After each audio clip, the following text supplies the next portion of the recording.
Nuestra admiración y respeto para un colega, Carlos Loret de Mola.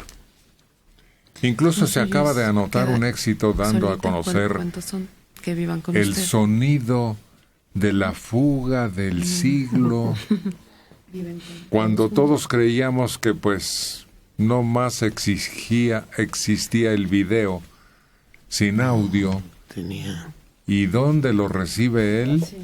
De fuego amigo del gobierno federal, y lo lanza, provocando una gran indignación. Y trataron de seguirle el origen. Sí, castigar a quien hubiera dado a conocer esa información que sin duda es de fundamental interés para la población. Pero no lo consiguieron. No. No hubo responsable. Y pues lo traen entre ojos, yo creo, pero no se define con seguridad. Bueno, pues hoy tiene un comentario, su columna en el periódico Universal, tan interesante que no resisto la tentación de comentarlo con ustedes.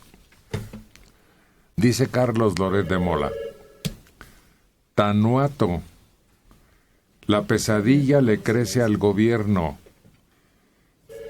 La Policía Federal acudió al rescate de un rancho tomado por narcos. Fueron recibidos a balazos y en el combate los oficiales abatieron a 42 delincuentes y los malvados solo mataron a un uniformado. Acuérdense, entre paréntesis, que acababa de ser derribado un helicóptero y que parecía que estas ejecuciones habían sido en venganza. Eso lo recuerdo yo. Pero sigamos con Carlos. Los policías ejecutaron extrajudicialmente a delincuentes que estaban huyendo. Se habían rendido. Incluso quienes ya habían sido detenidos. Y por eso las cuentas no salen. 42-1 en cuanto a fallecidos.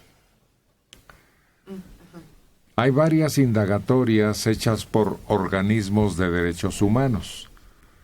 La más reciente fue divulgada muy temprano ayer por Derechos Humanos Internacional. Un informe de 11 páginas titulado México, ejecuciones por policías en Michoacán, y desmenuza el sucedido el 6 de enero de 2015 en Apatzingán, con un saldo de 8 civiles muertos, y el de Tanuato. Sobre la base de la evidencia disponible, pareciera que estamos ante otras 2 graves atrocidades cometidas por miembros de las fuerzas de seguridad mexicanas, determina el informe. Sobre Tanuato, la organización aporta nuevos elementos. Cita a un investigador de derechos humanos que entrevistó exhaustivamente a 3 personas que presenciaron los hechos. Son los 3 hombres detenidos desde el 22 de mayo y puestos a disposición de la PGR.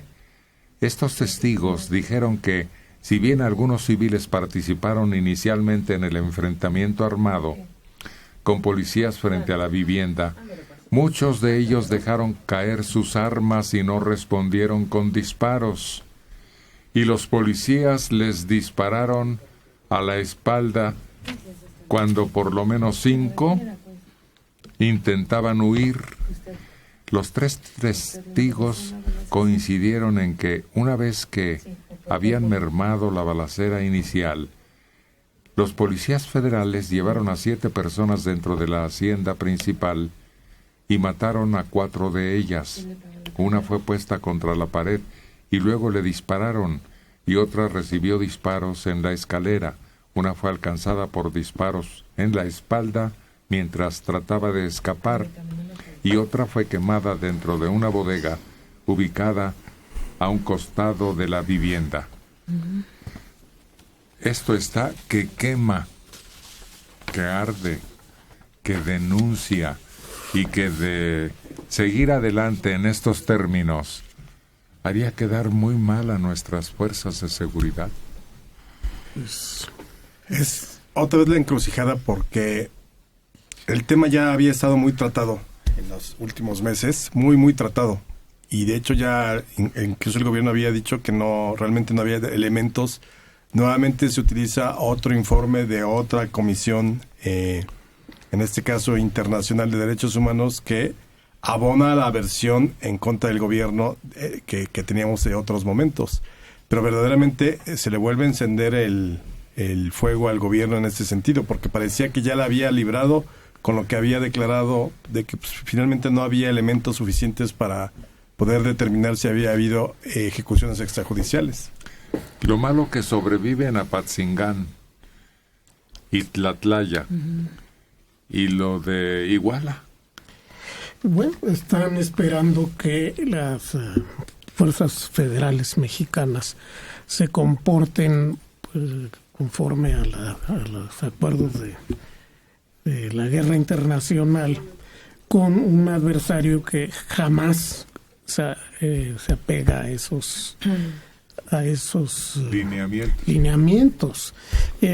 ¿Quién habla en defensa de los policías muertos al derribar el helicóptero, de los que han sido asesinados por uno y en otro lado? En emboscada. En emboscadas, en todo. Es decir, aquí está, yo siento que es la ley del embudo. Quien tiene que cumplir perfectamente los acuerdos de Ginebra y todo, tiene que ser la Policía Federal. Pero los narcotraficantes pueden hacer lo que quieran. No solo eso, la declaración es de 3 delincuentes. Además. 3 delincuentes, es lo mismo que en Tlatlaya. ¿Quiénes denunciaron el asesinato? Las mujeres que estaban con el grupo de delincuentes conviviendo, de alguna manera. Las mujeres que estaban con los ojos tapados y que con el puro oído reconocieron que las armas del ejército fueron las que detonaron contra los hombres. Ese es el problema, estamos recogiendo testimonios de la gente incorrecta y esa es a la que se le está dando voz en los derechos humanos. Ahora, de que Carlos tiene un punto, porque esto no se ha discutido como dice Alejandro hoy, sino lleva mucho tiempo que le discuten a Carlos, porque según él tuvo acceso a peritajes y a cosas que nunca ha mostrado, pero que él esgrime que tiene. Lo único que llama la atención es las fotografías, donde aparecen los cuerpos sin arma y luego con un arma. Y no sabemos cuáles fueron primero y cuáles fueron después. Eso es apabullante. Pero de ahí a que presente pruebas, eso nos ha faltado, porque si vamos a leer a Carlos, vamos leyendo también a Ciro, donde le pide pruebas.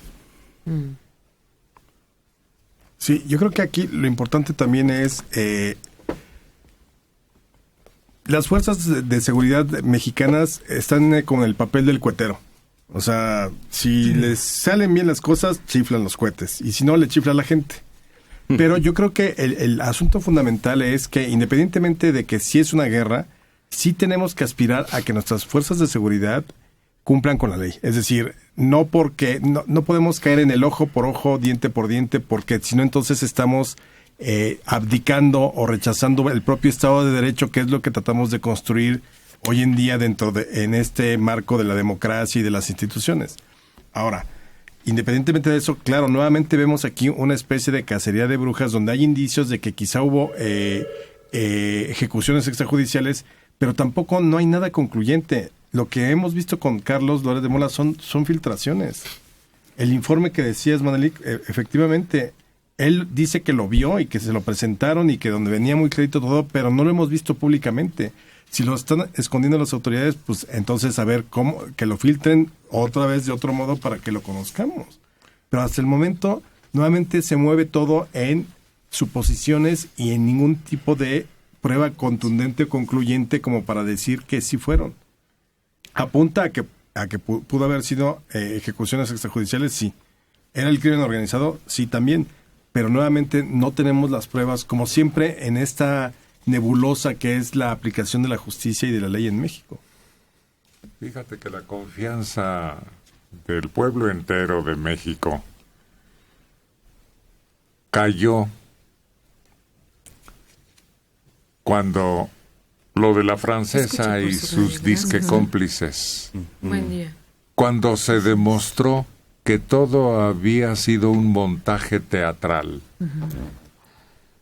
Los pocos crédulos de los informes oficiales cayeron por los suelos. Ese es el problema que tenemos en México, una falta de confianza y de credibilidad que todavía enturbian estos asuntos que hemos mencionado. Es más fácil, como dices, creerle al delincuente que atestigua No. que a la autoridad. Cuando se descubrió lo de la trama de la acusación, fue cuando quedaron desprestigiados totalmente.